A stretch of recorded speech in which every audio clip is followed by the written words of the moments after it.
Hi friends, ఎలా ఉన్నారు? మీకైతే మా పైన ఎండబెట్టిన వడియాలు అయితే చూపిస్తున్నాను. చూడండి, ఇవైతే మజ్జిగలో మిరపకాయలు ఫ్రెండ్స్. ఇవైతే పొద్దున్నే ఎండబెట్టాము, సాయంత్రం టైం అయింది కదా, ఇంకా పైనుంచి తెచ్చేద్దామని వచ్చాము. మీకు అందరికీ ఒకసారి చూపిద్దామని అయితే చూపిస్తున్నాను. ఇవి ఇంకా ఎండాలి.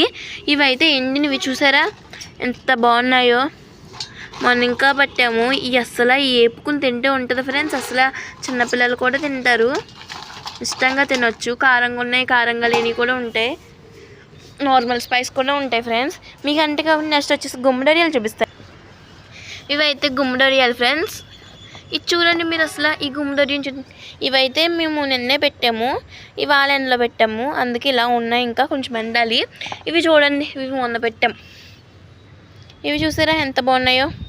ఇలా ఎండాలన్నమాట ఒక్కొక్కటిని. మీకు అన్నీ కూడా నీట్గా ప్యాకేజ్ చేసి ఇస్తామా ఫ్రెండ్స్. నెక్స్ట్ నేను పిండొడియాలు పెట్టాను. ఈ పిండొడియాలు అయితే ఇంకోండి, ఇవాళ తీసాము.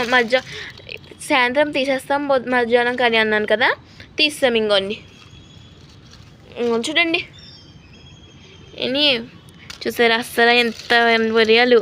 ఇవి స్పైసీ అనమాట. ఇవి స్పైసీ, మీకు స్పైసీ దొరుకుతాయి, నాన్ స్పైసీ కూడా దొరుకుతాయి. ఎండుమిర్చితో చేసినవి దొరుకుతాయి, పచ్చిమిరపకాయలతో చేసినవి కూడా దొరుకుతాయి ఫ్రెండ్స్. వడియాలు అయితే ఇవి చూసారు, ఇంత వడియాల దగ్గరికి ఇన్ని చూస్తుంటే ఎంత కలర్ఫుల్గా ఉంది. ఇంకా అక్కడ కూడా ఉన్నాయి ఫ్రెండ్స్. అంత అసలు ఎంత బాగుంది చెప్పండి. మీకు శాంపుల్కి ఒక వడియాని తీసి చూపిస్తాను. సపోజ్ అయితే ఇద్దాం, ఇంకోండి సపోజ్ ఇది తీద్దాం. చూడండి, ఇంకోండి ఇది చూడండి ఎంత బాగున్నాయి. ఇంకా కొంచెం ఎండితే సరిపోతుంది. ఇవాళ పట్టిన వడియాలు